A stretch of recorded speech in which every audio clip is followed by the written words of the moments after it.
again. Here we are, the same old mics, back in the studio. Welcome back, fellow strangers, to another episode of Traversing the Strange World with Peace and Toodles. I'm Peace. I'm Toodles. That's me. Today, we will be discussing a few stories from Brothers Grimm, Fairytales.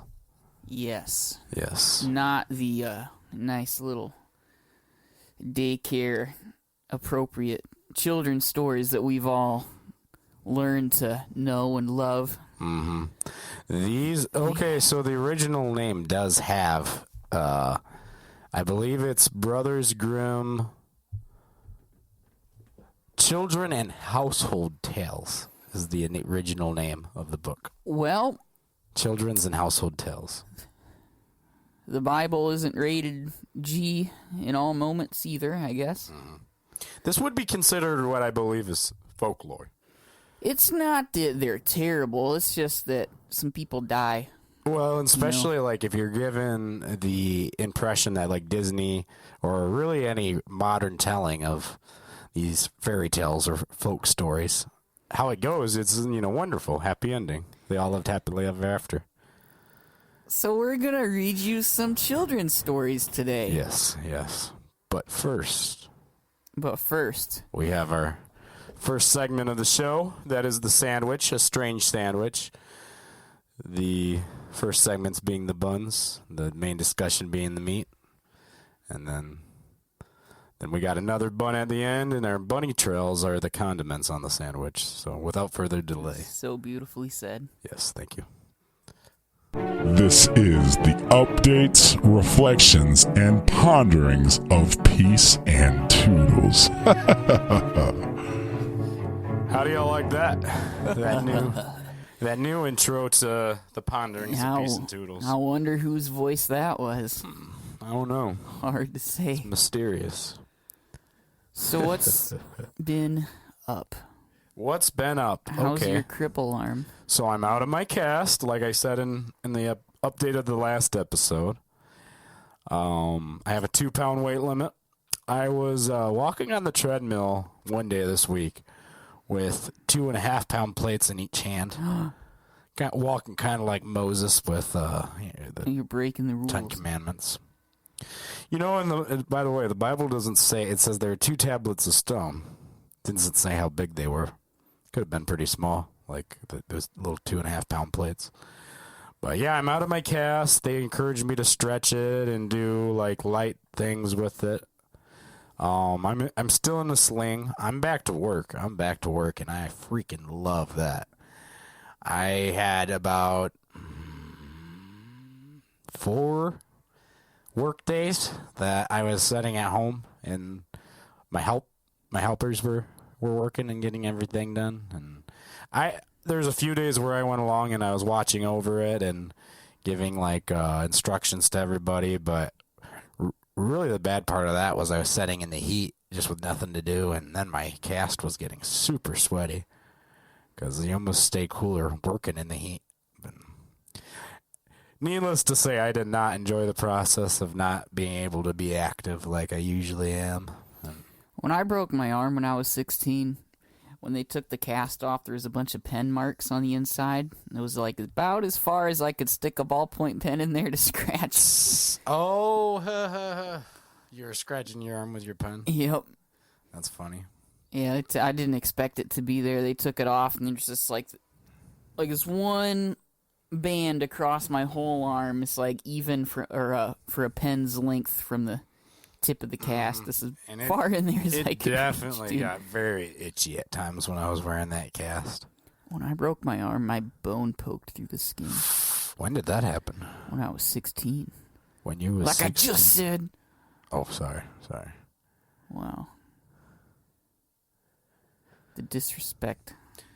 This is actually going to be your first time hearing about this conversation that I had with an old friend earlier this week, but some of her interests I think are really going to intrigue you.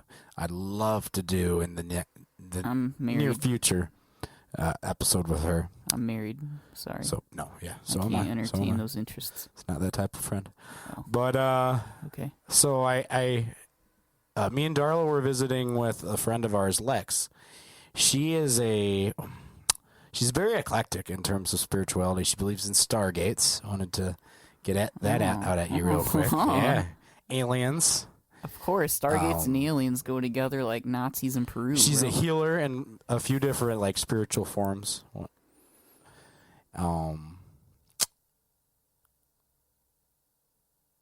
Sounds like she would have quite the lexicon believes to talk in the about. Anunnaki.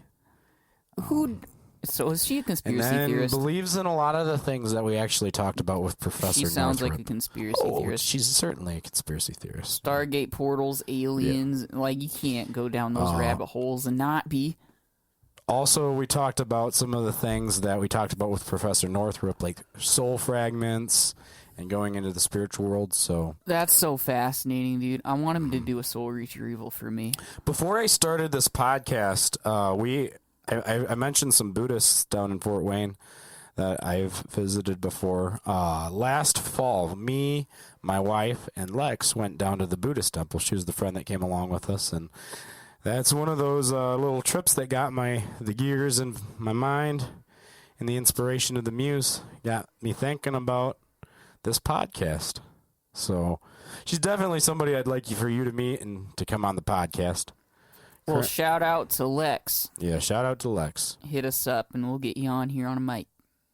We'll probably go see her, I imagine. Well, that works too. 'Cause we're mobile. Hop in that van of ours, that purple interdimensional space traveling van. It's funny that we put Bigfoot on it because some people believe him to be an interdimensional Well, so what traveling we're actually doing is, this is willfully. Bigfoot, he willfully goes along on the journey, but we're siphoning his time-traveling, interdimensional, spacefaring powers from him. He can also turn himself invisible. He's the gas tank. Yes, just as the van has the invisibility cloak. That's why nobody ever sees him. Yes, the time we went and spied on the Scientologists, we remember that? Don't mention them. Oh, yes, sorry. Okay. So who's the guy that formed that? Was that the L. Ron Hubbard cult? Yes. Yeah. All right. Dude, let's do an episode on that. We should. We'll get ourselves canceled. Ooh, an episode that I would like to do, I think it would be cool to do for a Halloween special, is a deep dive on Aleister Crowley for Halloween. Oh, yes. What do y'all think about that idea? Huh? That's a long history to cover. Well, I've heard some other people talk about him that maybe we could hit them up and bring him in for an interview. right? Or bring in an expert, or at the very least an Aleister Crowley nerd. True, a fanboy. Yes. Because I was thinking, me and Eminem, bro. I could give you a whole Eminem breakdown right here, right now. Yeah. No preparation. I was thinking we need about one of those guys with Aleister Crowley. the term, because I do a lot of discussions on the Bible on here, and I'm not a Bible academic. And I'm not... Might as well be. I wouldn't say I'm a Bible expert. I think the word that isn't going too far to describe me is Bible nerd.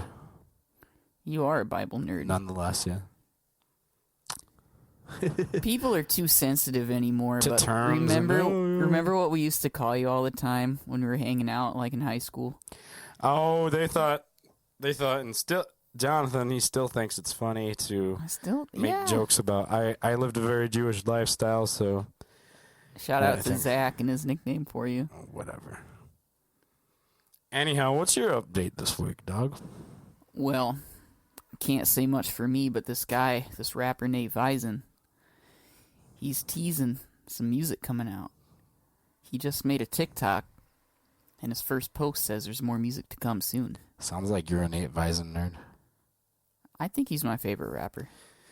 I feel like I am his target audience. There's whispers on the street of him that he just had an increase on his fan base.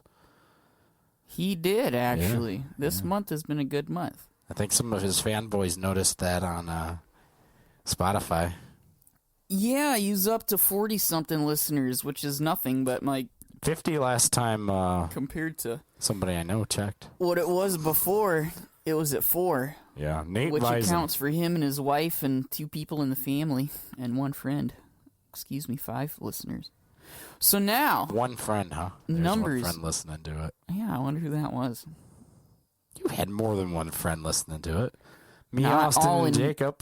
Yeah, but Jacob my being your number biggest never fan. went over 5. So that means that you're not listening every month. Or I would one say of I them isn't. listen to one of your songs at least once a month. Okay, Yeah. you're accounted for. Yeah. So anyway, yeah, there's some new music coming out. May or may not be the one that was promised that's called Eternity on some of these shows. There might be a teaser of that song, but there's some others that'll be dropped. I was expecting it to be at the end of the Hell episode. Well, at the time of recording this, that episode's not released yet. So it might still get there. But it would have to be a teaser. That episode's going to release next week. Well, we'll put a clip on there. Yeah, you should. We should. We'll put a clip on it. Yeah. We're talking all speculatively now, but by the time this comes out, people are going to be like, yeah, we heard it, bro. Yeah, because So that's not really an update, is it? We do usually. We're a few episodes ahead. And by few, it's usually more than that. And because when we started the podcast, we wanted to have 12 up in the catalog before we even start releasing. Yeah, and then I talked you into doing 15. Yep. Jonathan, by the way, shout out to Jonathan. All of the jingles and the tunes and all the editing is done by Jonathan. And Don't tell him won't that. happen if not for him. Some of them don't sound that good, like those first 4 or 5. He just went on a editing masquerade this weekend, and there's a lot of our episodes he edited, so I should be able to post for some time, 2 a week. Don't do that. You're going to use up our bank, and then we won't have maybe any not extra. every week. Maybe not every week, This but is why. at least ones where there's an interview, maybe one part of the week, and then later on in the week there's. This is why I only gave you one at a time, because I knew He's you'd go. rationing them out to me. I just like I just like releasing content. If it was up to you, dude, we'd be like in the past. Like we wouldn't have any episodes left. They'd all be already released. Oh, I be like, would let's do a never- podcast today. I Let's won't ever record do another more one. than 2 a week. Oh, we need another one. Let's record in 2 more days. Oh, let's record another one tomorrow. Need to keep There's been times where we've done 2 in a day. So but- Nate Weisen's dropping new music. Gotta check him out. Name Weizen, yes. The second album, I've heard some clips from it because I'm kind of tight with him, and he lets me see this unreleased stuff. Dude, it is way better than the first Are album. you kind of like the Commissioner Gordon is to Batman? I mean, Are you familiar with Batman I'm enough in to get I'm the in reference? the circle, you could say. Okay, so you're I'm part in of the circle. the inner League sanctum. of Extraordinary Friends. I'm that Paul Rosenberg to Eminem. Oh, I see. I don't know. I almost feel like there's a little bit of Eminem Slim Shady duality going on. But No, there's 3 of him. is there? Slim Marshall Shady, Mathers. Eminem, Marshall Mathers. Oh. I'm not that creative. Fellow Michigander out there. Michigan has gave birth to some good artists, A lot of white ones. Kid Rock. We got Eminem, NF. Bob Seger. NF is from Michigan. Yes, sir. Yeah, then we got Marshall Mathers, Ted Nugent, Ted Nugent. Greta Van Fleet. Oh, yeah, Ted Nugent, dog. Uncle Ted. Greta Van Fleet, they're from up in Frankenmuth. See how, I impress you guys with this impressive rap knowledge, but then I know all these classics, too. Yeah. That's just the diversity of Nate Weiss, and he's kind of rubbing off on me sometimes. I was about to say, you almost made it seem as though you're Nate Bison. No, No. I'm not that good. Not that ballsy to say those things that he says. Yeah. He's doing a handstand in front of his only album we have released so far, Captivity. I don't think you could do the handstand. The second album's way better. I can't do a handstand. How do you know? Dude, because he showed me. I told you I'm on that circle. Okay. I'm his confidant. Well, he sends me songs while I'm working, so I get. I don't know if he sends them to you while you're working. He sends me nudes sometimes. No homo. He's also sent me nudes, though. I have his nudes on my phone. We might have to have a talk with Nate Bison And Dude, we should interview him. That'd be fun. yeah. How about on an upcoming episode? I do an episode with Nate Bison, and you might be too big of a fan to be in the same room as Nate. I bet I could get him in here for one. Okay, you're not gonna be in here. Brian, I don't know if he'd like me. You don't know if he'd like you? I mean, nobody likes an overly obsessed fan. Oh, you're a very likable fellow, Jonathan. I'm too religious for him. Like, he's got a lot of songs about religious struggles and stuff that he goes through. I feel like you're the type of fellow, they're like, I haven't met many people like this, but if there's someone who's like, I don't like Christians, but Jonathan, I like him. He's the exception. I feel like that's you. Well, I guess my updates are Chris, look at me being a fanboy, everybody, today. Who's Chris? Chris Chris nothing. Webby? Yeah. You're just referring to him on a first name basis, huh? Well, he's on my mind. He just did, like, this single. It just dropped, too. Actually, Eminem just dropped a single, like, a month ago called Animals Part 1 or 2. Yeah. Hell yeah. Nate Bison. Oh, by the way, we also have a Facebook up now. So. Wow. I'm wanting to have it on Spotify, and I have it posted on our YouTube. So go ahead and check it out. Click on the link. Like and subscribe, by the way. And comment. And maybe even share with a friend. Follow us if you're on Spotify. Okay, Jonathan is leaving the room right now to go take a pee. So I'm just here to entertain you right now. Why don't I tell you about some of the books I've been reading or listening to? Because, as you all know, maybe some of you don't, I have a lawn care business, and I'm running loud equipment all day long, and I like to keep myself entertained, audiobooks and podcasts, as well as, that's where I get mostly do all my deep dives for podcast episodes. I'll listen to either content about what we're going to be diving into or a book about it, YouTube or an audiobook or a podcast. So, some of the books I've been listening to. One of them is God's Monsters, Vengeful Spirits, Deadly Angels, Hybrid Creatures, and Divine Hitmen. And that book is by Esther Hamari. She's a biblical academic. I'm back. Another book that I've been listening to is Magic in Theory and Practice by Aleister Crowley. Another book that I've been listening to is Paul and Jesus, How the Apostle Transformed Christianity by James Tabor. And another book that I've been listening to is... One second. It's Come As You Are. Let me pull that up so I can give you the author. That is Emily Nagoski, PhD. So those are some of the books that I've been listening to lately. Looks like Jonathan is back from the pisser, so... That's a bad word. And I'm going to have to label this explicit now. We've used worse words than that.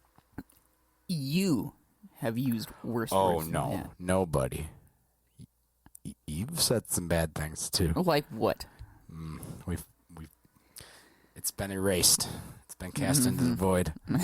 You had a guardian angel. Epic of Gilgamesh. Yep. Yeah, that one. So, what story are we going to start with from Brothers Grimm, Jonathan? Which one do you want to start with? I was thinking the Juniper Tree. Well, that one's the one that you liked. How about the White Snake? The White Snake. It's not what it sounds like. Well, that's also a name of a band from the 80s, White Snake. I like White Snake. They sing Here I Go Again. The White Snakes. Here I go again on my own. Going down the only road I've ever known. My uncle's a fan of White Snake. Like a hobo. Or maybe not I a was fan, born but to he at walk least knows alone. them pretty well. So the white snake, as the Brothers Grimm put it, Yes. is this story. There's this king who every day has this dinner brought into him on a covered dish. His person that he has bringing this food, A butler. the butler guy, never knew what the king was eating because it was always covered. And he'd bring it in. The king would wait for him to leave and then eat it. So one day, curiosity overcame him, and he snuck this dish into his room, and he wanted to see what the king was eating. He took the cover off the plate, and there was a white snake on this plate. He ate it, and upon eating it, he gained the same power that the king always had. What were those powers? This power was that the king Could talk to animals? knew everything. He'd always know what was going on. Any gossip that came to him, he already knew it. And I guess you've heard this story before. Because, yes, it is the ability to talk to animals. Wow. So, the king has this issue. The queen lost her ring one day. So the king ordered this man to be brought before him. This guy that ate his snake. Because he was expected to have stolen it, because he's the only one with access to the king and the queen. So I'm going to read a little bit of this story to you. I've typically ate at least one snake by now. A white snake? That's what the king said. Because he brought this guy before him because his kingly snake didn't come, right? No. Oh. He got away with that. Oh, okay. But they expected him to have stolen the queen's ring. Oh. So he was about to be executed. So he went down to the courtyard. Some ducks were sitting together quietly by a brook and taking their rest. Whilst they were making their feathers smooth with their bills, they were having a confidential conversation. The servant stood by and listened. He was eavesdropping on the ducks. They were telling one another of all the places they had been, waddling around in the morning, what good food they'd found, and one said in a pitiful tone, "Something lies heavy on my stomach. As I was eating in haste, I swallowed a ring, which lay under the queen's window." The servant at once seized her by the neck, carried her to the kitchen, and said to the cook, "Here is a fine duck. Pray kill her." "Yes," said the cook, and weighed her in his hand. "She has spared no trouble to fatten herself and has been waiting to be roasted long enough." So this must have been a good ring. Big old diamond. So he cut off her head, and as she was being dressed for the spit, the queen's ring was found inside her. The servant could now easily prove his innocence, and to the king, to make amends for the wrong, allowed him to be asked for a favor, and promised him the best place in court that he could wish for. The servant refused all the offers of the king and only asked for a horse and some money for traveling. He wanted to see the world. So he got his little horse and some money, and he goes on his way. We pick up in the story. One day he came to a pond where he saw 3 fishes caught in the reeds gasping for water. Now, though it is said that fishes are dumb, he heard them lamenting that they must perish so miserably, and he felt pity for them. So he threw them back in the water, and they said, "We'll remember you and repay you for saving us." He rode on, and after a while he heard a voice at his feet. He listened and heard an ant king complain, "Why cannot folks with their clumsy beasts keep off our bodies? The stupid horse with his heavy hooves has been treading down my people without mercy." So he turned on to a side path, and the ant king cried out to him, "We will remember you. Karma. One good turn deserves another." He kept going along the path through the woods and saw 2 ravens. One was throwing out one of their young ones. "Out with you, you idle, good-for-nothing creatures," cried they. "We cannot find food for you any longer. You're big enough and can provide for yourselves."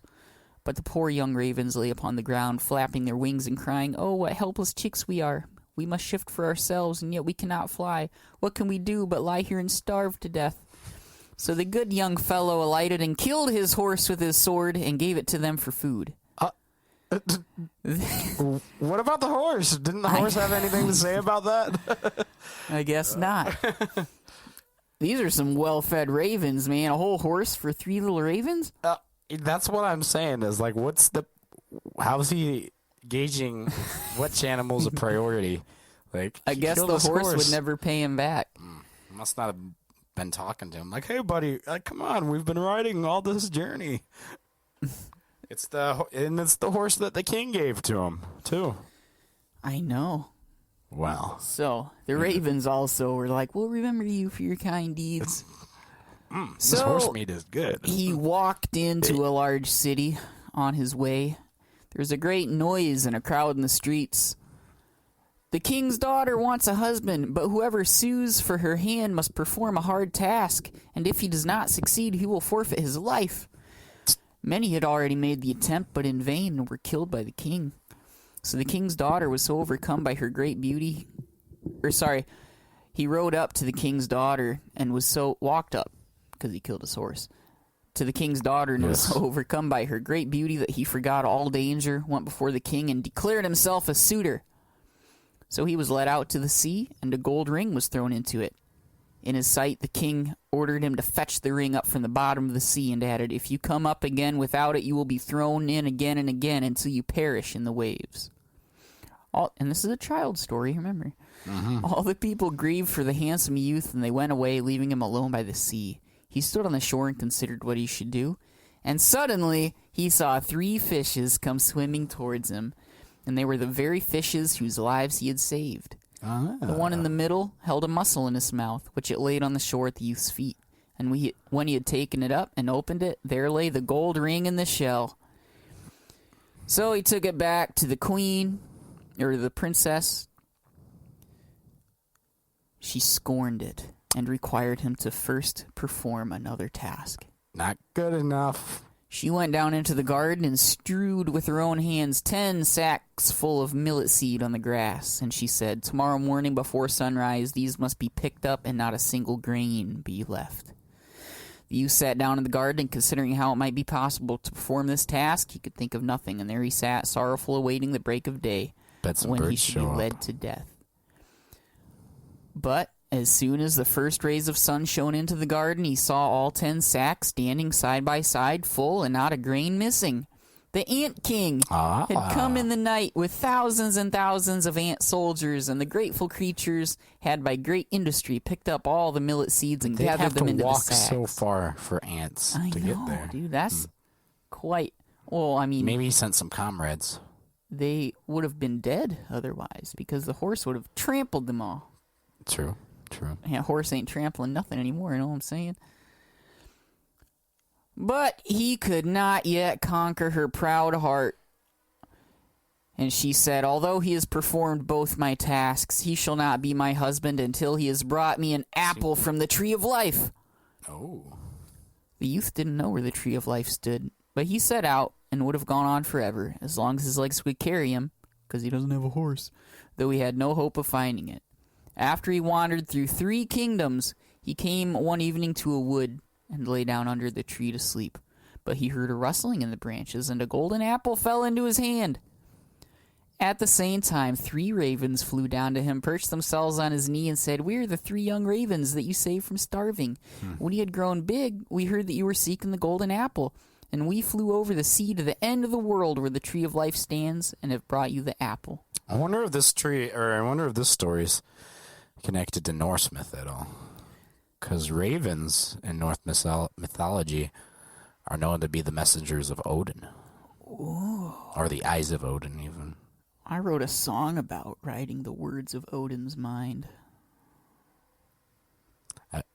I sent it to Nate Visen. Maybe he could do a cover of it. The youth, full of joy, set out homewards and took the golden apple to the king's beautiful daughter, who had no more excuses left to make. They cut the apple of life in 2 and ate it together. And then her heart became full of love for him, and they lived in undisturbed happiness to a great age. The end! Full of love, or did she think, wow. Beauty. This is a man who can really satisfy all my Karen demands. Karen-like demands. What a story of What love. a story. Yeah. I don't get why Disney hasn't made a movie about that one. The White Snake. The whole That would be- soundtrack could be White Snake songs. I think that would be a good movie. He goes out on his They'd journey edit and here we go again on my own. Carry on my wayward son. That's Kansas, buddy. Yeah, I know. That's what they should play. Yes. I think that would be a good movie. I mean, they probably would leave out killing the horse. He probably would just, Why don't we make it and just have it be like a Monty Python movie? Instead, he could just have like a bag of bread or You know how to make a horse talk like they made Mr. Ed talk on the old films? They put peanut butter in his mouth. Mr. Ed. Yeah. And then he starts moving in his mouth like he's talking. It's because Yeah, he was poor horse. trying to get that peanut butter off the top of his mouth. The famous Mr. Ed. I wonder if anybody that listens to this knows that show. Oh, That's well, of pretty course, old. of That's an course. oldie. Dude, that's black and white. There's probably some old souls like us that, are a bit eclectic and like... What's your favorite black and white show? Watched a lot of Westerns. I like Bonanza, Gunsmoke. Have Gun Will Travel. You ever seen that one? Nope. That was probably my favorite. But the reason I asked if I wonder if this is connected to like Nordic myth is because the Brothers Grimm, they gathered a lot of these stories. They were both like academics, and one I believe he worked at the Royal Library for like someone in royalty. You know, a historical They gathered event. a lot of these to like kind of build a cultural narrative around Germany, because this is at a time when Germany wasn't a unified state. It was many kingdoms, and so they kind of wanted to gather different stories that kind of would build a German identity. What were you saying, though? Hansel and Gretel. Hansel and Gretel. No wonder their names sound so dang German. Well, And Rapunzel. both are Jonathan Schwarzentruber. Schwarzentruber. Donberry. We both have Germanic last names. Danbury is German? Danbury is the original. Yes. Very German. B-U-R-Y. R-R-Y. Bury. B-E-R-R-Y? B-U-R-R-Y. U-R-R-Y. Now it's E-R-R-Y. But there Like was a a feud at some dingleberry. point. Somebody changed it. So, how about next we do... Which one you want to do next? How about we do the Juniper Tree next? The Juniper Tree. Do you have it?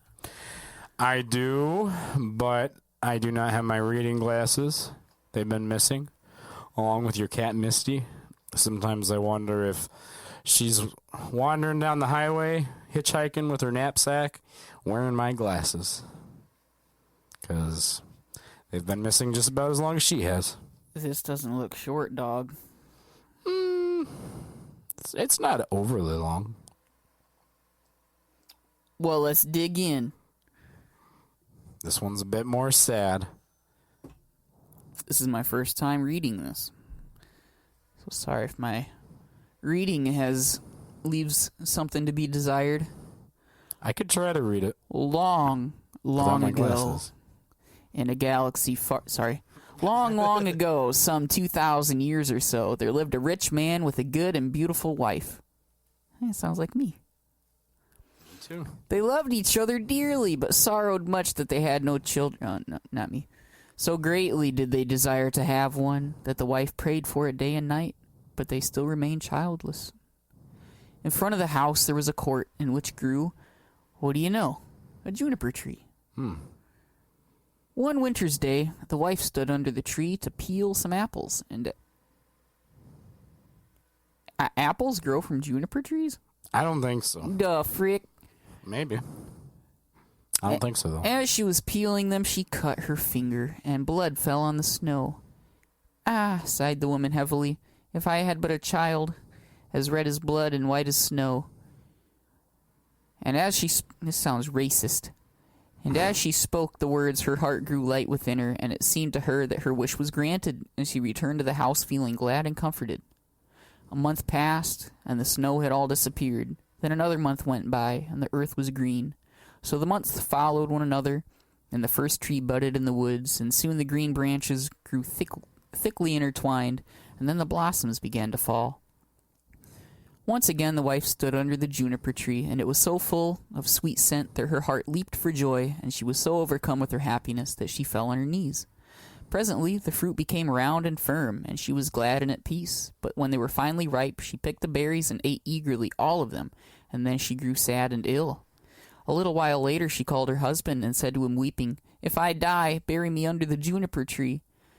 Then she felt comforted and happy again, and before another month had passed, she had a little child.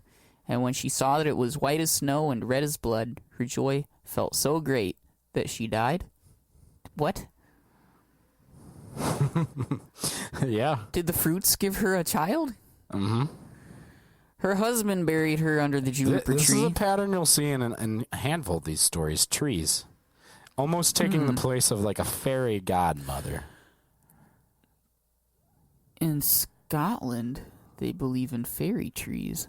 Mm-hmm. If there's a fairy tree on your property, you fence it off and protect it because bad things will happen if you cut it down. In the ancient world, trees had also like, if you remember when we did the Greek creation story, different gods had different trees that would represent them. I'll never forget that Greek creation story. I believe that like they also believed that their gods would like dwell in the trees. The dismembered life-giving penis that went flying across the world. Mm-hmm. Mm-hmm. So like these in ancient Europe, it seems as though there's like even the shaman, they would often meet them under a tree. Certain trees they're definitely very symbolic and like almost like they're a little microphone to another world. Zacchaeus and his little tree, his sycamore tree. They climbed up and well, even like in the Old Testament, it mentions the Israelites worshiping their gods under every green tree. There's that again. Certain trees I wanted to do more of a deep dive on this particular subject because it seems very interesting to me. But the trees are very like it's like there's a god in them almost, or like. Did you ever learn that song? Zacchaeus was a wee little man, and a wee little man was he. Yeah. Yeah. All right. See, why can't we all be united in our religious denominations? Like our childhood songs made it across all of them. But yet we stand divided. Yeah, unified at the same time. Her husband buried her under the tree and wept bitterly for her. By degrees, however, his sorrow grew less, and although at times he still grieved over his loss, he was able to go about as usual, and later on he married again. He now had a little daughter born to him. The child of his first wife was a boy, who was red as blood and white as snow.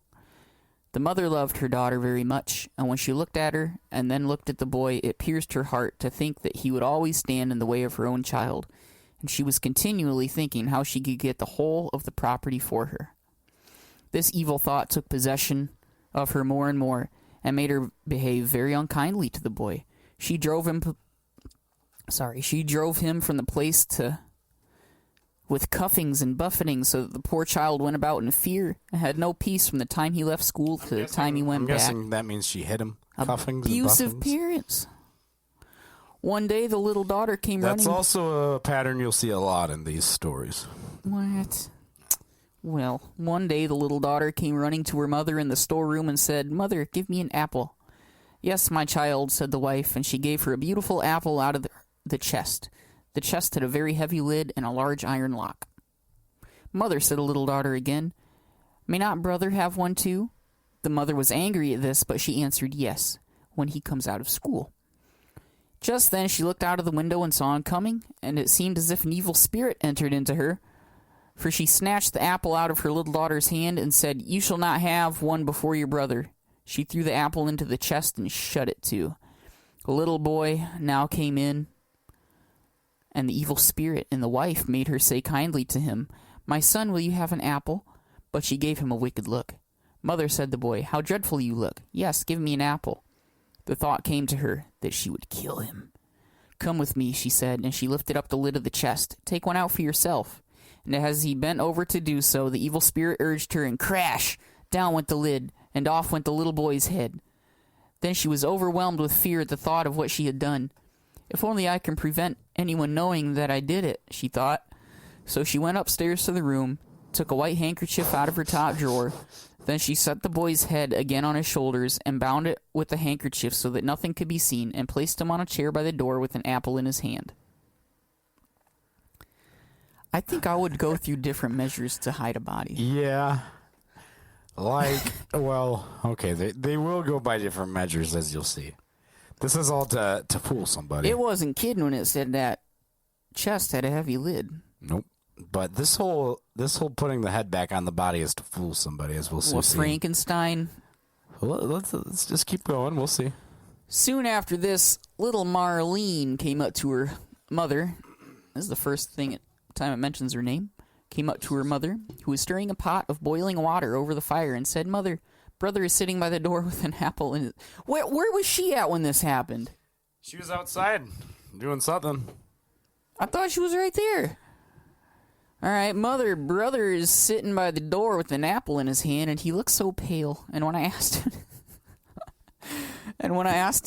him to give me the apple, he didn't answer, and that frightened me. "Go to him again," said her mother, "and if he does not answer, give him a box on the ear." Dude, she's gonna punch his head off. So give him a box. Oh, the mom's gonna try to blame it on her daughter. Mm-hmm. Oh no! Like your common psychopath would. So little Marlene went and said, "Brother, give me that apple." But he did not say a word. Then she gave him a box on the ear, and his head rolled off.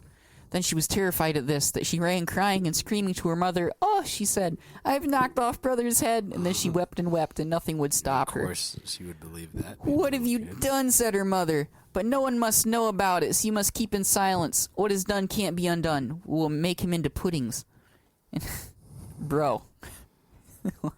This gets worse and worse. In what I heard, it was stew. Ooh. Alternate translations. We need a Brothers Grimm scholar. Yes. And she took the little boy and cut him up, made him into puddings, and put him in the pot. But Marlene stood looking on and wept, and her tears fell into the pot, so that there was no need of salt. I bet he's going to come to life with her tears. Wait, what? I'm calling it. He's going to come to life because of the tears. Oh. Presently, the father came home and sat down to his dinner. He asked, "Where is my son?" No. He's gone visiting some relatives. No. The mother said nothing, but gave him a large dish of black pudding, and Marlene still wept without ceasing. Black pudding? What? Black? I thought he was white and red. Yeah. Okay. The father... Sorry, I'm not going to make any jokes. The father asked again, "Where is my son?" "Oh," answered the wife, "he has gone into the country to his mother's great uncle. He's going to stay there some time." "What has he gone there for? And he never even said goodbye to me." "Well, he likes being there, and he told me that he should be away quite 6 weeks. He is well looked after there." "I feel very unhappy about it," said the husband. "In case it should not be all right, he ought to have said goodbye to me." With this, he went on with his dinner and said, "Little Marlene, why do you weep? Brother will soon be back." Then he asked his wife for more pudding, and as he ate it, he threw the bones under the table. What? Maybe it should be stew, because who the frick eats pudding with bones in it? You know in Pink Floyd, you can't have your pudding if you don't eat your meat. Pudding was like a term for dessert. I know in Britain at least. Referencing this story. Huh? Maybe they're referencing this story. You can't have your pudding if you don't eat your meat. Well, he's saying like the kids want dessert and they got to eat dinner first, basically. So little Marlene went upstairs and took her best silk handkerchief out of her bottom drawer, and in it she wrapped all the bones from under the table and carried them outside. And all the time she did nothing but weep. Apparently they take their bones and just throw them under the table for the doggy to come get or something. Yeah. Then she laid them into the green grass under the juniper tree, and she had no sooner done so than all her sadness seemed to leave her, and she wept no more. And now the juniper tree began to move, and the branches waved backwards and forwards, first away from one another, then together again, and it might be seen as someone clapping their hands for joy. After this, a mist came round the tree, and in the mist of it, there was a burning as of fire. It's a Moses moment. And out of the fire there flew a beautiful bird that rose high into the air, singing magnificently. And when it could be no more seen, the juniper tree stood there as before, and the silk handkerchief and the bones were gone. So here we have a John the Baptist dove moment, we have a Moses burning bush moment, and a resurrection in the tomb moment. It's just it's Archetypes. a pudding. Archetypal pudding. A pudding of some biblical stories. Little Marlene now felt lighthearted and happy as if her brother were still alive, and she went back to the house and sat down cheerfully to the table and ate. What if all the meat that the dad ate, like, reformed into the boy and just exploded out of the dad? That's how it should go. The bird flew away and alighted on the house of the goldsmith and began to sing. My mother killed her little son. My father grieved when I was gone. My sister loved me best of all. She laid her kerchief over me and took my bones that they might lie underneath the juniper tree. Quit, quit, what a beautiful bird am I. Imagine this is I believe originally in German too. So if it doesn't rhyme, it's probably like a Rammstein song originally. The goldsmith was in his workshop making a gold chain when he heard the song of the bird on his roof. He thought it so beautiful that he got up and ran out, and he crossed the threshold. As he crossed the threshold, he lost one of his slippers. But he ran on into the middle of the street with a slipper on one foot and a sock on the other. He still had on his apron, and he still held the gold chain and the pincers in his hand, and he stood up gazing at the bird while the sun came shining down upon the street. Bird, he said, how beautifully you sing. Sing me that song again. These people just having chill conversations with animals. Nay, said the bird, I do not sing twice for nothing. Give me that gold chain, and I will sing it to you again. This little boy has suddenly become a hardy businessman.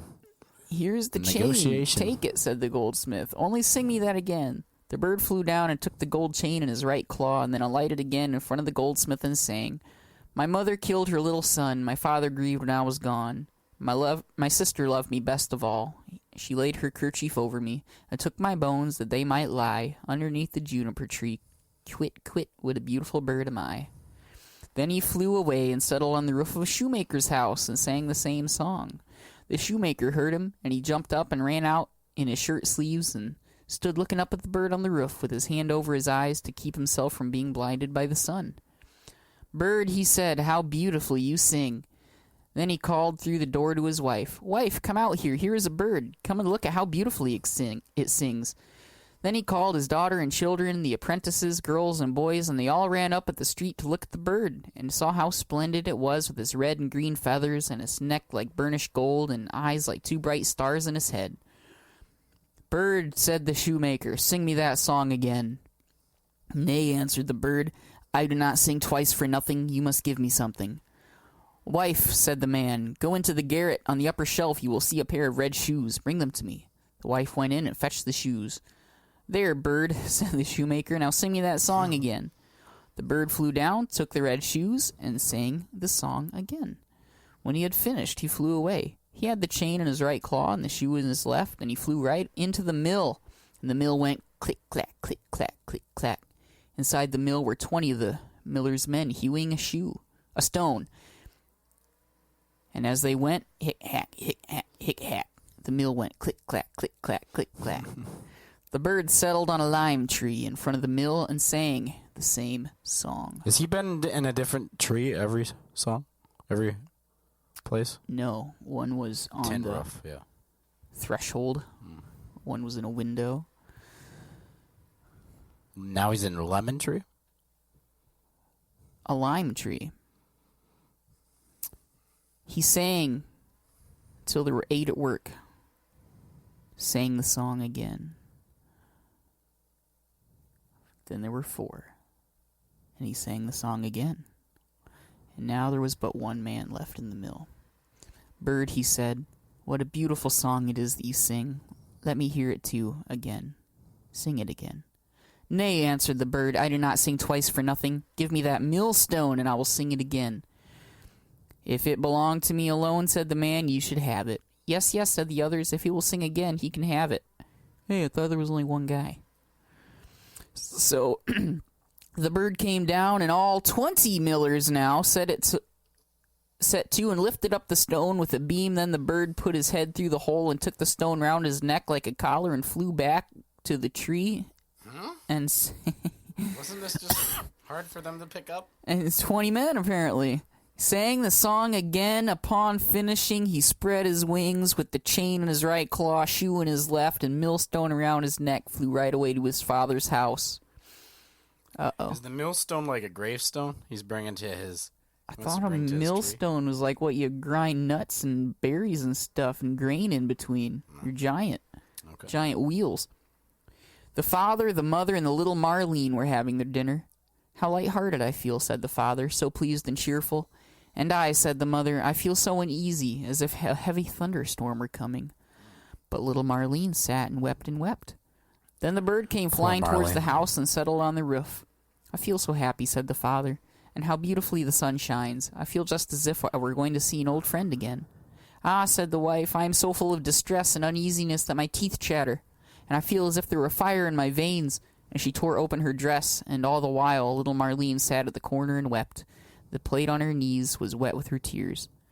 The bird now flew to the juniper tree again and began singing, My mother killed her little son.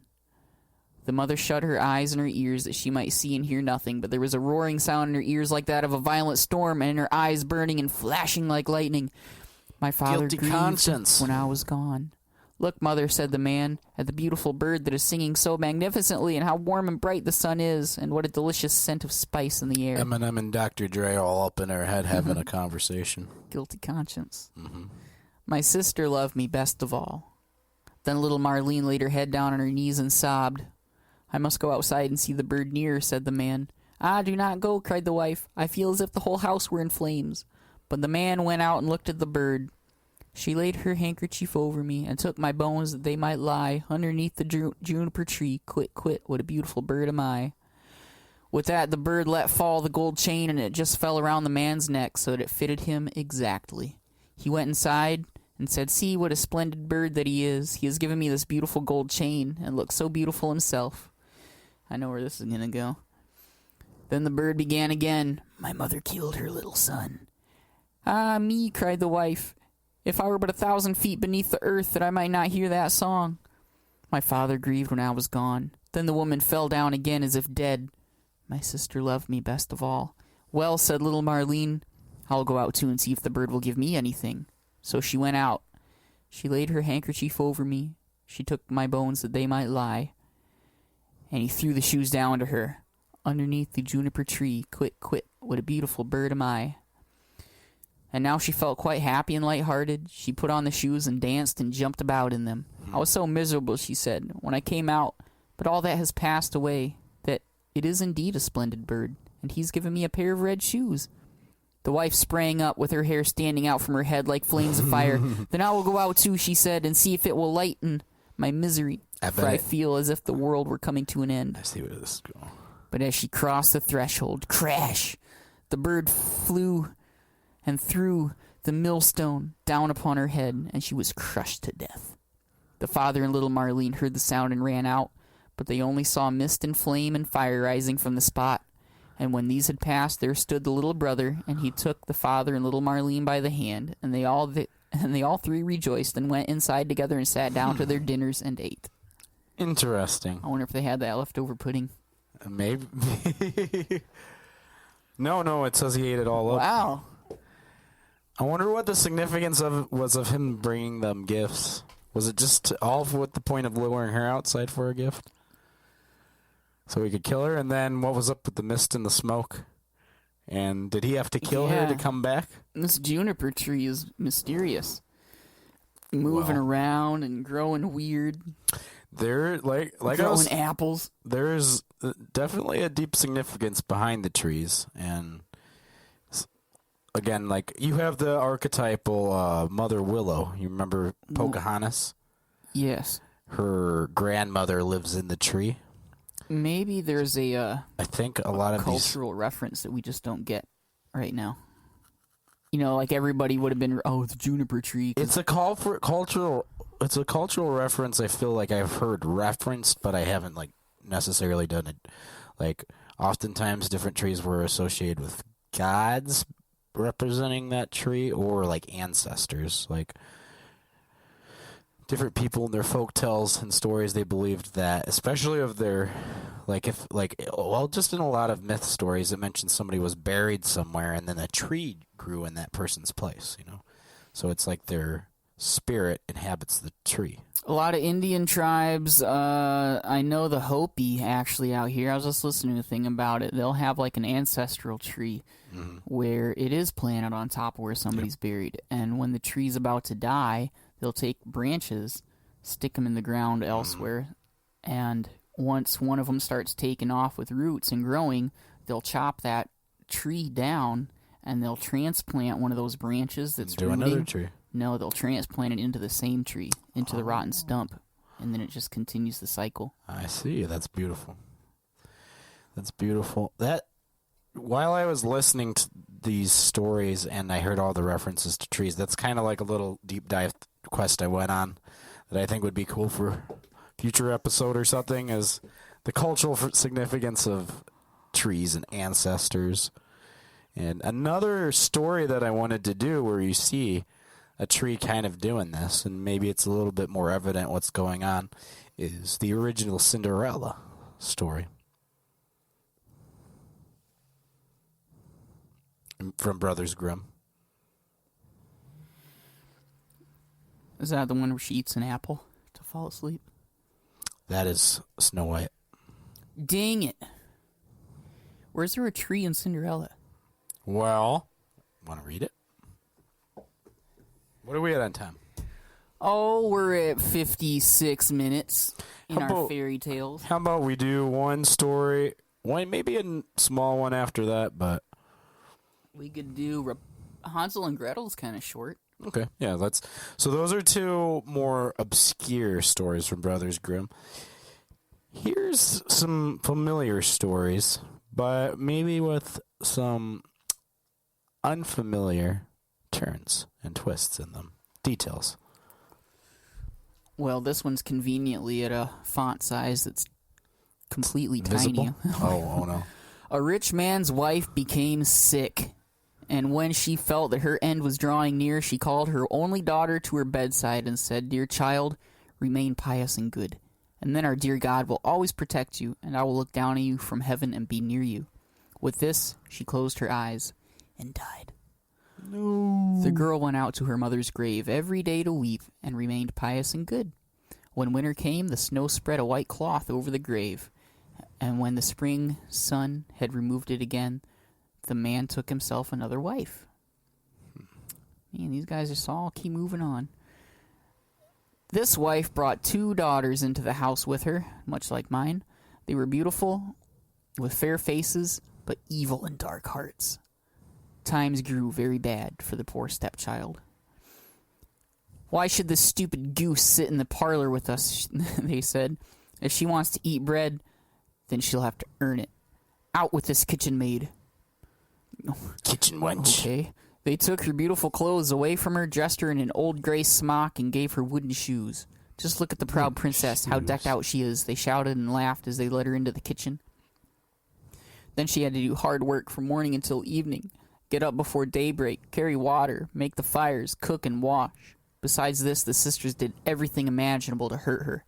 They made fun of her, scattered peas and lentils into the ashes for her so that she had to sit and pick them out again. In the evening, when she had worked herself weary, there was no bed for her. Instead, she had to sleep in the hearth in the ashes. So this all sounds pretty familiar so far. Common stepchild syndrome. Mom dies. Evil stepmother steps in.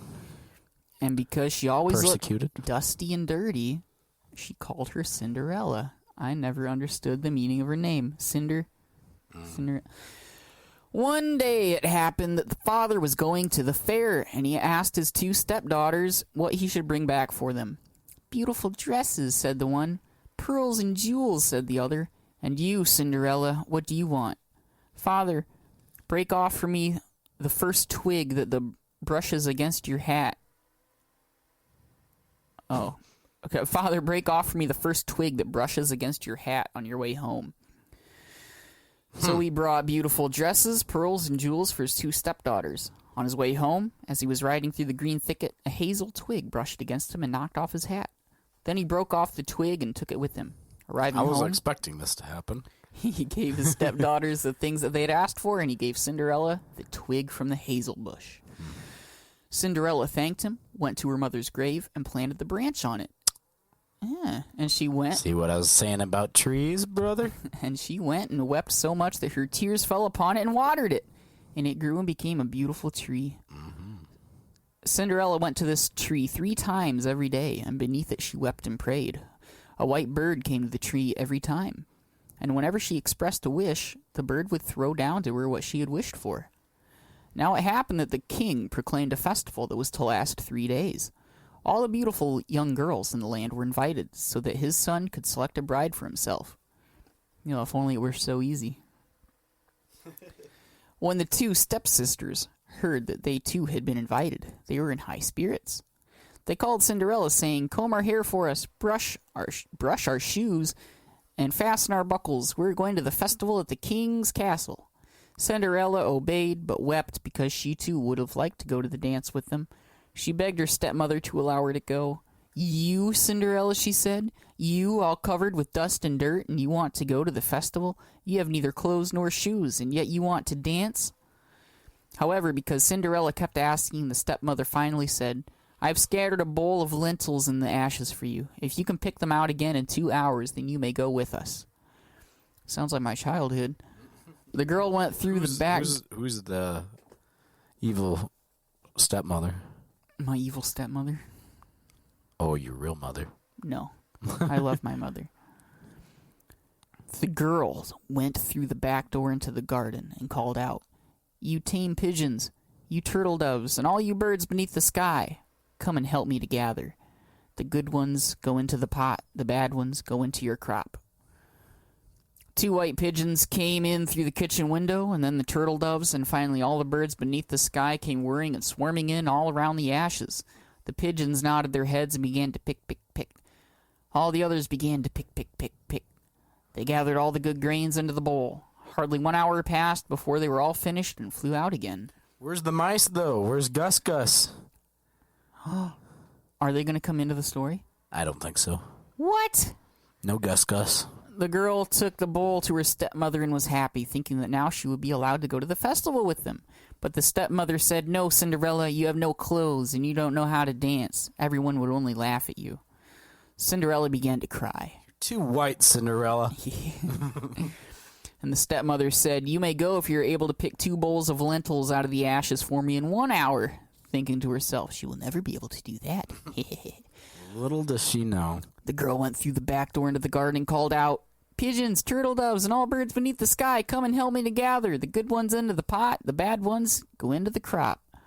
2 white pigeons came in through the window, then the turtle doves, and finally all the birds, and they began to pick, pick, pick. Before an hour had passed, they were finished, and they flew out again. The girl took the bowl again to her stepmother and was happy, thinking that now she would be allowed to go to the festival with them. But the stepmother said, "It's no use. You are not coming with us, for you have no clothes, and you don't know how to dance. We would be ashamed of you." With this, she turned her back on Cinderella and hurried away with her 2 proud daughters. Now that no one else was at home, Cinderella went into her mother's grave beneath the hazel tree and cried out, "Shake and quiver, little tree, throw gold and silver down to me." Then the bird threw a gold-silver dress down to her, and slippers embroidered with silk and silver. She quickly put on the dress and went to the festival. Birds helping pimp her out. Her stepsisters and stepmother did not recognize her. They thought she must be a foreign princess, for she looked so beautiful in the golden dress. And they never once thought it was Cinderella, for they had... Oh my God, Becky, look at that dress. She looks like one of those king's son's boyfriends. I like silver dresses, and I cannot lie. They never once thought it was Cinderella, because they thought she was at home in the dirt looking for lentils. The prince approached her, took her by the hand, and danced with her. Furthermore, he would dance with no one else. He never let go of her hand, and whenever anyone else came and asked her to dance, he would say, "She is my dance partner." She danced until evening, and then she wanted to go home, But the prince said, I will go along and escort you, for he wanted to see to whom the beautiful girl belonged. However, she alluded to him and jumped into the pigeon coop. The prince waited until her father came, then he told her that the unknown girl had jumped into the pigeon coop. The old man thought, could it be Cinderella? He had them bring him an axe and a pick so that he could break the pigeon coop apart, but no one was inside. When they got home, Cinderella was lying in the ashes, dressed in her dirty clothes. A dim little oil lamp was burning in the fireplace. Cinderella had quickly jumped down from the back of the pigeon coop and run to the hazel tree. There she had taken off her beautiful clothes and laid them in the grave, and the bird had taken them away again. Okay, so it didn't change at midnight. No. She got to keep it, and she just hid it. Then she put on her gray smock and returned to the ashes in the kitchen. The next day, when the festival began anew, her parents and her stepsisters had gone again.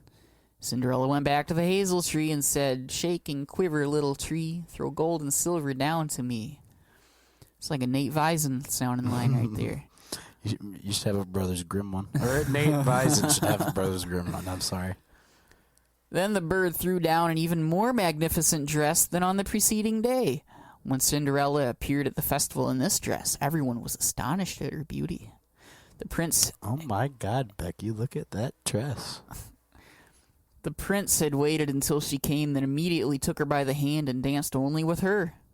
When the others came and asked her to dance with them, he said, she is my dance partner. When evening came, she wanted to leave, and the prince followed her, wanting to see which house she went into.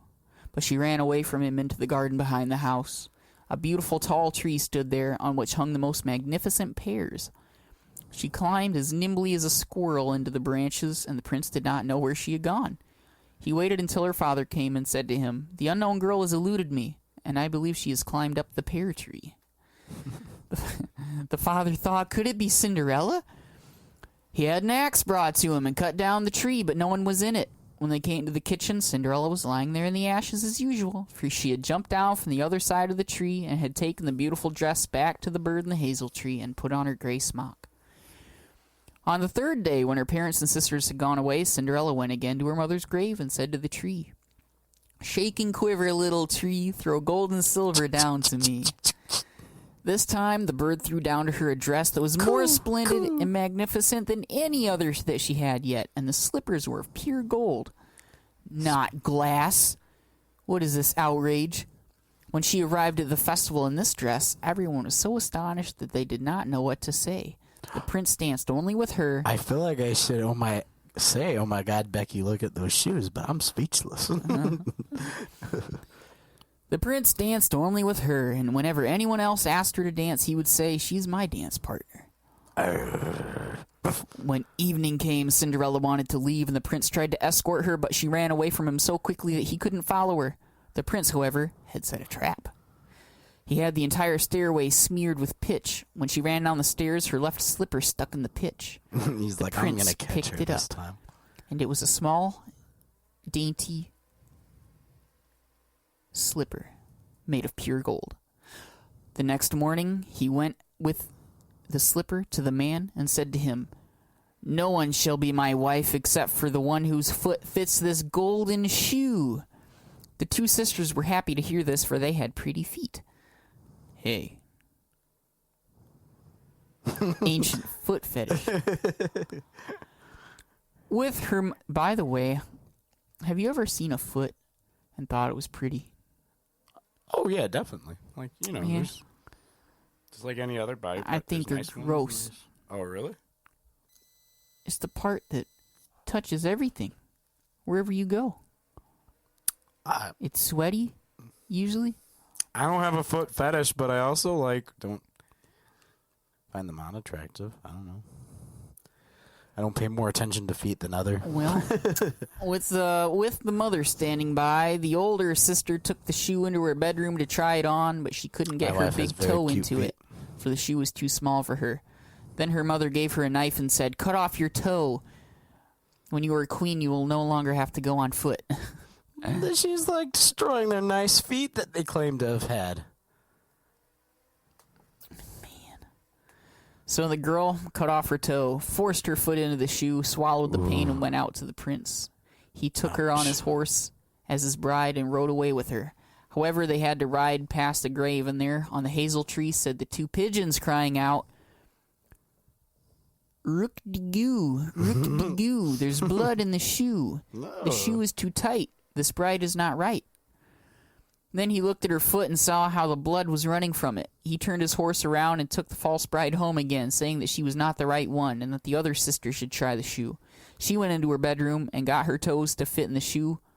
All right, but her heel was too large. Then her mother gave her a knife and said, "Cut off a piece of your heel. When you are queen, you will no longer have to go on foot." So they did. She did, forced on the shoe.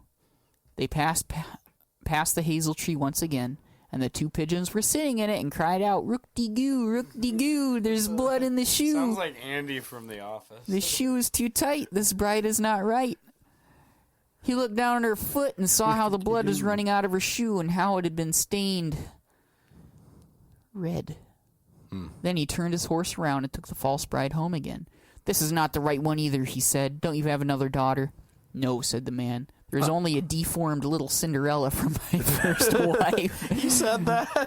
"But she cannot possibly be the that's bride." one detail. Is the father's still alive, and he's not really any the more nicer than the rest of his The prince family. told him to send her to him, but the mother answered, "Oh no, she is much too dirty. She cannot be seen." But the prince insisted on it, and they had to call Cinderella.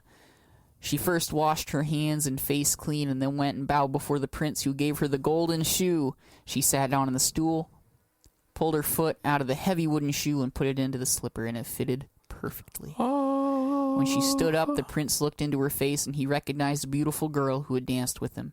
He cried out, "She is my true bride." The hidden princess. The stepmother and the 2 sisters were horrified and turned pale with anger. The prince, however, took Cinderella onto his horse and rode away with her. As they passed by the hazel tree, the 2 white pigeons cried out, "Rook-de-goo, rook-de-goo, no blood's in the shoe. The shoe's not too tight. This bride is right." After they had cried this out, they both flew down and lit on Cinderella's shoulders, one on the right, the other on the left, and remained sitting there. When the wedding with the prince was to be held, the 2 false sisters came, wanting to gain favor now with Cinderella and to share her good fortune. I hope she kills them. When the bridal couple walked into the church, the older sister walked on the right and the younger on their left, and the pigeons pecked out one eye from each of them. Afterwards, as she came out of the church, the older one was on the left and the younger on the right, and then the pigeons pecked out the other eyes from each of them. And thus, for their wickedness and falsehood, It's like, we can't get the other side of your body, but you best not turn it this direction, because if it's on this side, I have full access to get it. And thus, for their wickedness and falsehood, they were punished with blindness as long as they lived. What about the stepmother? The end. I guess she got away with all of it. Sad. And even the dad for calling her deformed. Yeah. But do you see, Glass slipper, home by midnight? Where does this come from? and then there's the tree What an outrageous misinterpretation. in place of the fairy godmother. Yeah, from that little branch. Which, yeah, the ghost of her mom. It seems to be believed that the ancestors live through the tree. What kind of tree was it? And the birds Hazel? that inhabit it. I'm not I think sure. it was a hazel. Yeah, because it was from a hazel bush. I would assume Yes. that that's where hazelnut comes from. Hazel twigs. What a story. The first Completely different. twig that gets stuck on your hat. She's probably like being the cleaner. She's like, "Look, Dad, I know you have a bunch of twigs on your hat when you come back home. So just give me the first one." Because she cleans the house, so I mean, it's not like the probably cleans all the midnight. twigs off his house. Or It's his not hat. like the midnight thing takes away from the story. It just gives her a reason to be leaving. Well, and if you think about it, depending on how far back in time this was, how would they necessarily know? What do you mean? Yeah, it's midnight. They might not have had clocks yet. Freaking moon dials, dog. Or I guess there would be somebody announcing, "Third hour and all is well." They had that as well. The Watchman. Hey, you want to hear a little joke story real quick? Sure. One Always. time, It better be funny. there's this guy, we'll say his name's Schmitty. He lived in Russia. He worked in this factory, and he had this he had this Smitty Werner Hagen man Jensen. he had this thing where he'd ask everybody, what time is it? And they'd be like, it's 4:30. And he got so annoyed by him every day. He'd ask people, what time is it? And they're like, okay, we're going to buy him a watch. And so they got together and they bought him a watch. And they're like, hey, Schmitty, we bought you this watch. And he's like, I don't need a watch. And they're like, well, why not? And he's like, I have you guys. And then they're like, well, what about when you're at home, Schmitty, and, we're not here to tell you what time it is? He's like, I have my magical trumpet. Your magical trumpet? How does that work? And he's like, well, when I wake up in the morning or late at night and I wonder what time it is, I go to the door, I go to the window, I open up my trumpet, and I blow my trumpet. And somebody's like, what's wrong with you? Don't you know what time it is? And he's like, no. It's 2:30 in the morning. You want to do one more tree? Or one more tree. Story? Is there a tree in it? In Hansel and Gretel? I don't think so. Hansel and Gretel. That's the first one that I listened to. Mm-hmm. Dude, I didn't know it was so short. German story. It's such a short story. Hansel, Gretel. These parents just basically don't want their kids. And they're like, there's not enough food for all of us to eat. That here. is the premise of a lot of these stories. And they're like, we don't have enough food. We're broke. Other than in the first one. Let's go send our kid. Let's go on a walk with our kids. And they ditch them out in the woods. The first one, two of them have had a evil stepmother. Yeah, and then these ones want to kill their children or at least get them lost in the woods. Which, just off the fact that I was in so many folktales of this archetypal evil stepmother. Yeah, so little Hansel is smart, and he's got some bread, right? The last bread that they give him. So in the time that a lot of these stories were collected, though, I guess that was pretty common because, the country, Europe was really suffering, and some people would literally just that's why take they're their so kids, famous. They're relatable. They would take their kids to the middle of nowhere and just leave them, like a puppy that you don't want anymore. Well, Hansel and Gretel were no exceptions, and so you're just gonna little freestyle Hansel, it. Freaking Like Nate Bison would. Is Actually, I've heard that freestyles isn't. He needs to maybe. That's his next chapter of rap. No, Nate Bison is a specialist on the pen to paper kind of. Yeah. Tries to bring a complexity to the lyrics. Yeah, we're like the emissaries of Nate Bison, kind of like this. Anyhow, and people probably think we're in love with him. Sometimes I wonder if I am. How much we talk about. Anyway, back to the story. Pretty attractive. So little Hansel, he leaves a little trail of breadcrumbs while he's going out. And the kids find themselves back at home. And the parents are shocked. Like, how'd you get out of the woods? Oh, we've been looking for you, actually. Thank goodness you're home. I wonder remember the infancy gospel? Was that what was actually going on with Jesus? True. Just trying to get away from him because they're scared. So they go another week, and their bread's running low again. Come the end of the week. And like, these damn kids. We're going to starve to death, or we can give our last of the bread to the kids. So it's not good that all four of us die, so let's just send the kids out in the woods again. So they do it again. When the economy's better and we're not in the middle of a drought, just try again, like Job. Exactly. We'll be restored. So they go and take them out in the woods again, and same deal. They find their way back home. Well, they're not so lucky the third time. They get lost. So they go wandering through these woods. You took them good and far this time. You know, actually, it's interesting. They wouldn't come home until nighttime because they apparently could see the moon. The light was glowing off of this bread. So maybe it must have been some magical bread. Who knows? But they could see it in the moonlight. Interesting. Well, they eventually didn't get so lucky. You see the moonlight reflecting off that bread over there? You gotta read the witch part. So they're wandering through the woods. They come across this house, as is usually the case in the story. It's made of candy, brim to brim. Sightings of what I imagined was like cookie siding. Sidewalks of frosting. Jelly bean door handles.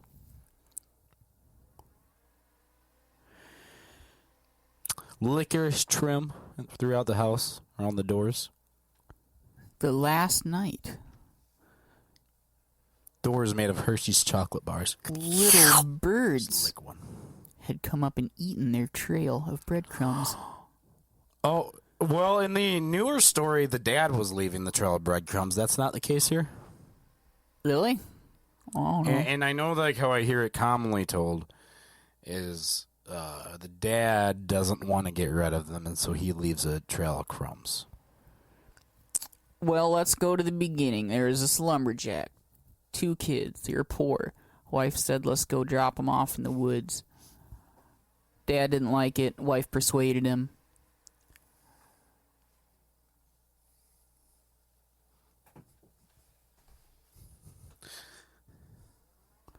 So, Yes, so. it doesn't say what the dad's name is. Hansel and Gretel Mr. Dad. had heard their plans. What should we do, Hansel? The girl asked. Wait, sister, I have a plan. So, they sneaked out of the cottage, and he stuffed his pockets with white pebbles. Ha-ha.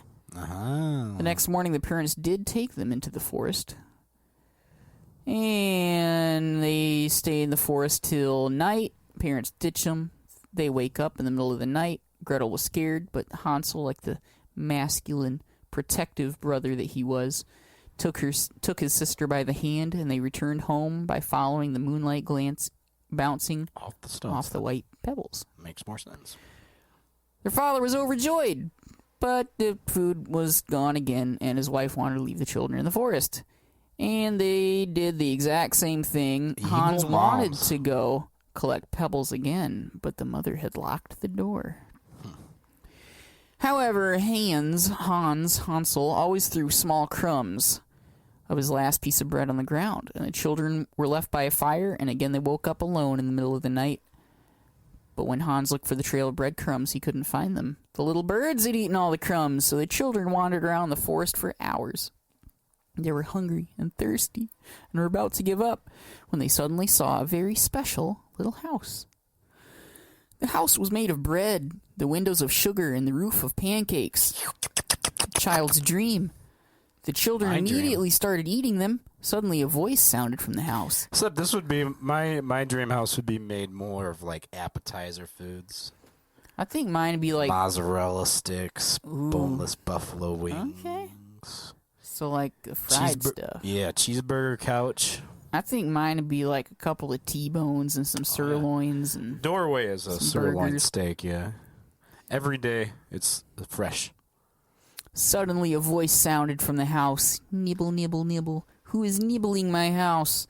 And the children answered, the wind, the wind. And they continued eating undisturbed. As is common. For the wind to answer me back. And then suddenly the door opened and a very old woman stood in the doorway. Come in, children. I won't hurt you. Inside, Hansel and Gretel were... Oh, it's not... It doesn't have quotation marks. My bad. Inside, Hansel and Gretel were given more delicious food and were allowed to sleep in soft beds. It's interesting. Probably when, like freaking marshmallow when beds I or was a something. very young new business owner, I had gotten my zero turn stuck in some marshy ground where it got really muddy. And I had a tow strap ran to it, but it didn't quite reach to my truck because my truck was on the pavement. I wasn't going to back my... Mm-hmm. And so I went to my customer's neighbor to see if they had like a tow strapper. I wouldn't do this now. I would have everything with me now. But like I said, this is when I just started. And I went to the neighbor, and I didn't know that the only person there was his wife, who she had gotten older, and she developed dementia. But she was inviting me to come in. I didn't go in. But she was like, come inside, I won't hurt you. She said that. Yeah, she said, come inside, I won't hurt you. And I was like, That's the last thing that Well, you should say. I wasn't questioning it yet. I was just, a little uncomfortable. Let me go back and get my gun out of the seat here quick. So anyhow, that just reminded me of that. She's like, come inside. I won't hurt you. But the old woman was actually a wicked witch. What? And children were her favorite. Food. The next morning, she locked Hansel in a cage. Gretel had to constantly make good food for him so he would get fat.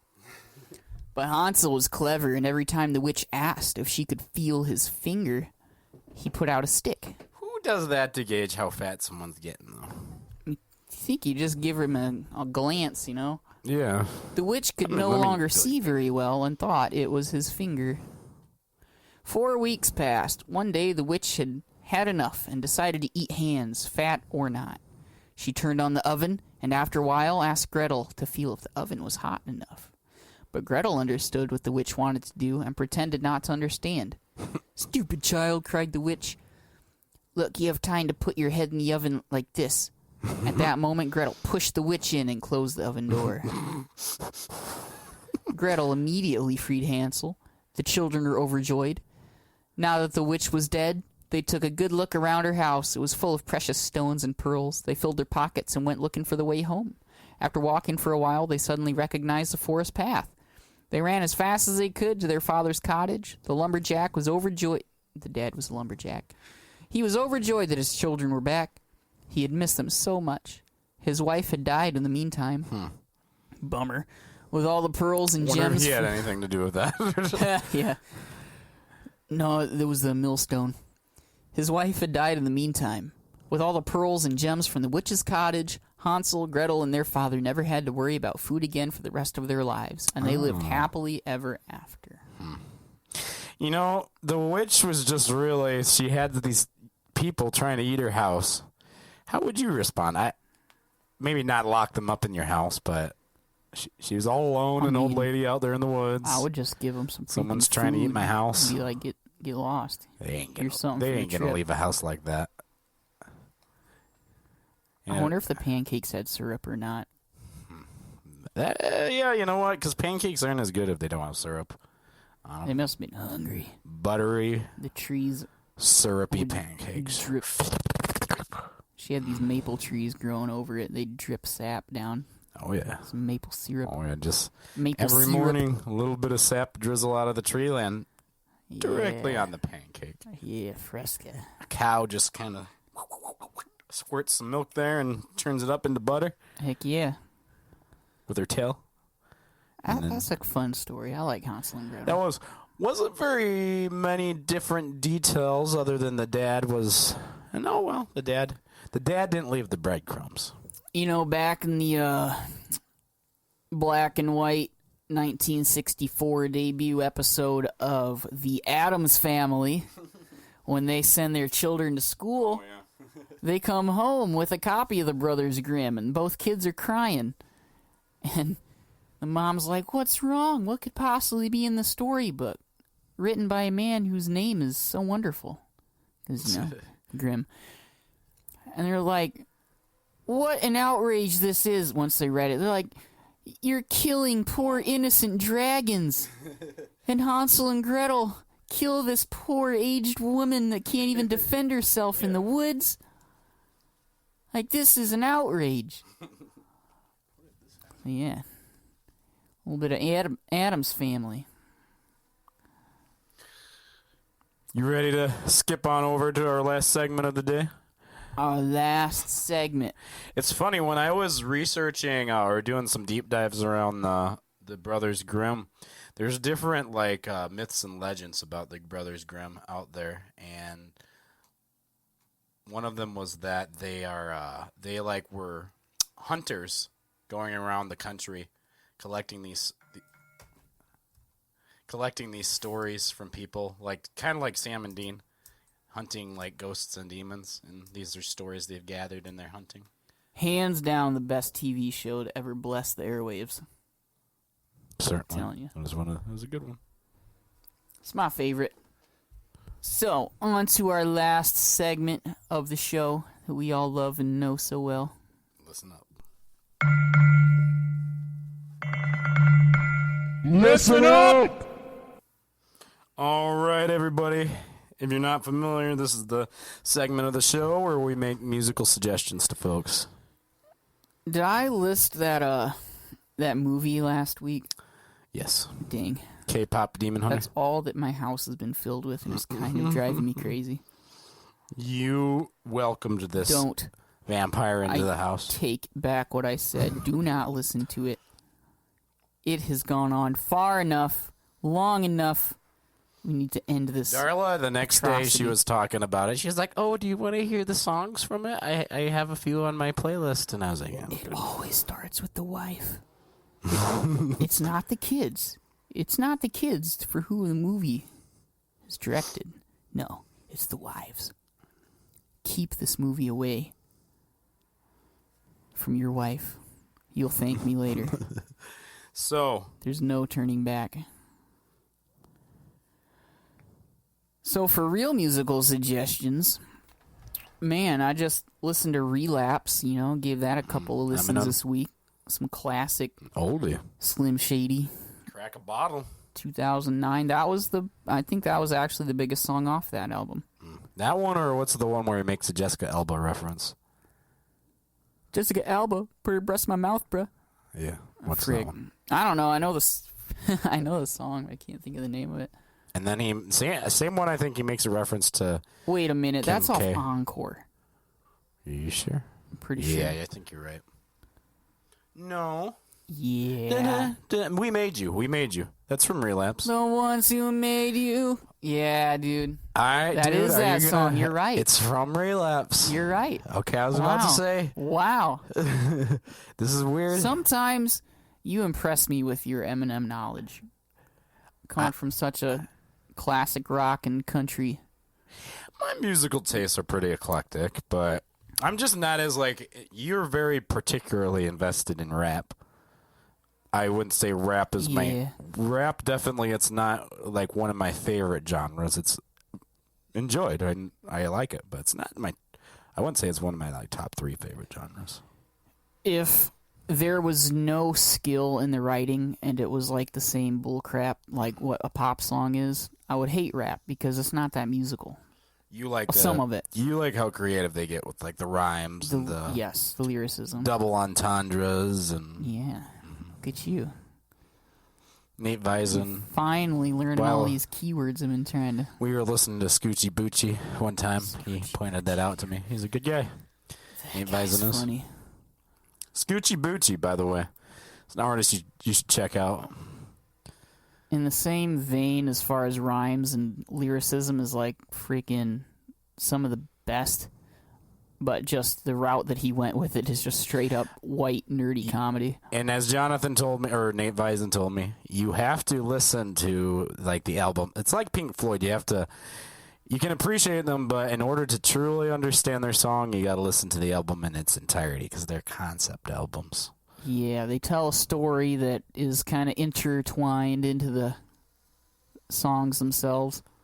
I have a story I'd someday like to tell on a concept album. We've talked about it before. City of Atlantis, and then Sunrise at Dawn in Space, and then Dad Quest. Of now. I think he just released a song, by the way. I was listening to his albums, and I think as far as I got was the one where he's like a sailor. This new one is he's singing. It's this song. I don't even know what it's called. It just popped up on my TikTok, but he's dressed up as Waldo. Where's Waldo? He's like, everybody asked, where's Waldo? But nobody asks, how's Waldo? How would you like being a person known for blending in? It's just the whole song's the mental struggles of Waldo. So my musical suggestions for this week would be, a good one to go along with this would be Poppy by Rammstein. It's spelled Poppe by Rammstein. Good to go along with this theme. Another one, or another 2 or 3. Lampshades of Fire by Modest Mouse. Deja Vu by Roger Waters. Roger Waters was one of the original singers for Pink Floyd. Another good song by him is What God Wants. Peach Scone by Hobo Johnson. Hobo Johnson is a comedy rapper. I'm surprised Jonathan hasn't heard of him, honestly. Peach? No, Peach Scone by Hobo Johnson. Hobo Johnson. I'll check him out. He's a funny rapper. Maybe after we finish this, we'll play that. Oh, you want a funny rapper? Sure. Baby No Money. Baby No Money. Kind of got some tee-hees. Baby Gravy, you know? Bridge to Cross by Black Label Society. I'm looking at my music from the last, like, whenever Spotify formulates these, like, top 8 things at the top of your page. It's literally Eminem, Chris Webby, Nate Visen, Eminem, K-pop, Demon Hunters, Eminem, and more K-pop. Nothing. Like, so much literally K-pop. nothing. Okay. No, well, one is their album and the other is the artist. They kind of cheated me. Those. Oh, recents. Here we go. Death of Slim Shady by Eminem. Still Wednesday by Chris Webby. Relapse. The Eminem Show. Kamikaze. K-pop Demon Hunters. Relapse Refill. Lost Ghost. Wednesdays by Chris Webby. Encore by Eminem. Nate Visen. Ghost by Clutch. That's another good one. Then more Nate Visen. Then Eminem. Recovery. And then Marshall Mathers LP. And then Music to Be Murdered by. And finally, somebody else at the end of the list. Justina Valentine. Again. Also mentioned her too. I don't know. I've not been listening to a lot of like new stuff right now. I've been kind of like revisiting the oldies. Another one is Crying Over You by Medium Build. I saw them opening up for Rainbow Kitten Surprise. We saw Rainbow Kitten Surprise in Detroit last September 2024. And Medium Build was opening for them. I hadn't heard of them before. I think I might have enjoyed Medium Build's performance even better than Rainbow Kitten Surprise. Rainbow Kitten Surprise. By Rainbow Kitten Surprise would be, it's called Free Fall. Another one is Devil Like Me. Another good one's SBO. But you could also check out Beach Chairs and Crying Over You by Medium Build. That's all I have to say in terms of music for today. Baby Metal. Shout out to Austin for turning me on to them. I always thought it was the dumbest thing ever, and I actually listened to them for like a good little listen through. What is it? Metal. But it's babies. It's Asian. It's like the Asian chicks meet Screamo. Bro, it's actually kind of good. Yeah, I can it's see that. really, I love it. Baby Metal. Baby Metal. Check it out. So we gave you a whole salad of, a musical salad of sounds and beats and bumps and melodies drizzled across the top. And even a new intro to the Pondering segment. Mm-hmm. How do you like that? Which I if you didn't notice... Shout out to Nate Visen in the studio for cooking that up for us. He's a helpful fellow. All right, well, we'll wrap up this... By the time this comes out, I think Nate Visen's newest single will probably be Lights Go Out. Yes. And by the way, scroll on down into the show notes, and we'll have links to the songs we suggested. Suggested a lot of them today, so there's going to be a lot of links. Lights Go Out is about the end of the world, the apocalypse. Are you prepared when the power grid gets cut? It's going to be a goodie. When the impending doom ensues. So with that, let's keep traversing this strange world with inquisitiveness and... Inquisitiveness. That's my word. Oh, okay. I'm sorry. Jeez. And swag. Let's remember to be neighborly to folks. Let's not cut anybody's head off or... Don't cut people off in traffic. Don't try to push people in the oven. Don't demonstrate to somebody how to stick their head in the oven either. You know? Don't drop millstones on people, even if they kill you. I don't know about that. Ghosts, feel free to do that. Don't try to tell them what to do. They've been killed. If there's any ghosts listening to this, like, hey, give us a sign. Do an interview. Yeah. Come on. Yeah. Talk to a medium, maybe, and have the medium contact us. Yeah.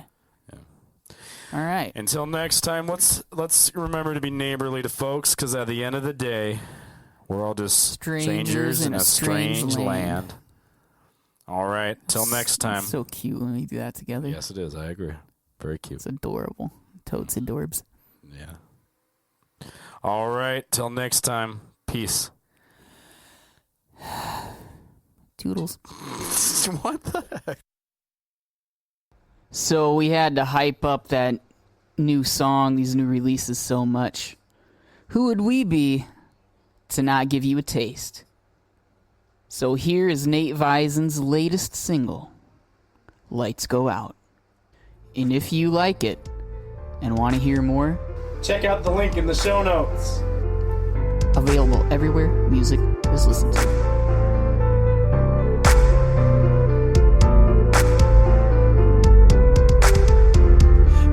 Go out and they cut the juice, and you got no power, what you gonna do? Violence and crazy will be running loose, and how you prepare for it's up to you. The elite want control and it's nothing new. When it comes to it could be done to you. They'll use their money, lies, and subterfuge, and there's no line and they don't care what you suffer through. When that day comes you'll be lucky to have your own forest gardens, guns, and food. Never before will you have had such abuse from the elites, and you better know somebody who has what you need, and they'll put you to work and keep you somewhat safer from those looking to hurt. Everyone that's not on top, crooked and worse, never know the real truth that they look to pervert. When the lights go out all across the land, will you fall right down or have a cause to stand up for as they kill one more? It's the raw, uncut war for the common man. When you're beaten with rocks, people throwing wrenches, and you eat from a pot on the broken benches. When they fight dirty and you don't find mercy, when there's no light burning in the lowest trenches. When the lights go out and you're stuck in your house, and the panicking people are all running around to find the well-off and start gunning them down. What are you gonna do when it comes to your town? When you step outside and hear nothing but sounds of desperate cries and see blood on the ground, will you be surprised and cover your mouth, or will you thrive before your luck is run out? You can't call your family or your friends to make plans, no communication in the end of days, and you live off the food that you get in a can. No bargaining power or a leg you may stand on with your money or your social status. When that day's coming you won't hope you had it. You'll be out running for the local traffic as everybody's hunting till they close the casket. When the lights go out all across the land, will you fall right down or have a cause to stand up for as they kill one more? It's the raw, uncut war for the common man. When you're beaten with rocks, people throwing wrenches, and you eat from a pot on the broken benches. When they fight dirty and you don't find mercy, when there's no light burning in the lowest trenches. When the lights go out and there's nothing left, and the stores are robbed clean, tell me what is next? You can't pump gas cause the pumps are dead, and you watch the people die who hope for luck instead. The first ones to go were those stuck in bed, followed by the ones not tough enough to get a gun in their hands before a gun they met. And that's the fate that ushered them all up to death. If you're stuck in the city, don't bank on love and the pity of those that hate and are making it happen. They do it quicker by pulling a trigger if they knew it wouldn't make and create a reaction in all the people to purge out the evil by shooting and spraying their brains on a napkin. You gotta prepare and always beware of the people creating this place that we're trapped in. When the lights go out all across the land, will you fall right down or have a cause to stand up for as they kill one more? It's the raw, uncut war for the common man. When you're beaten with rocks, people throwing wrenches, and you eat from a pot on the broken benches. When they fight dirty and you don't find mercy, when there's no light burning in the lowest trenches.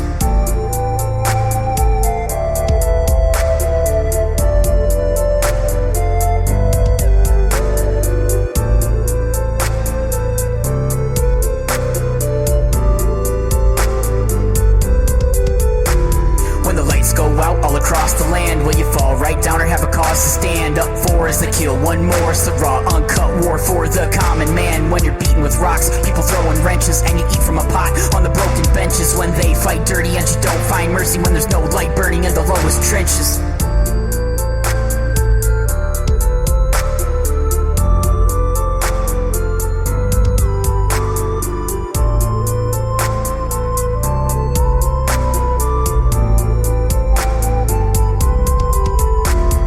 Lights go out.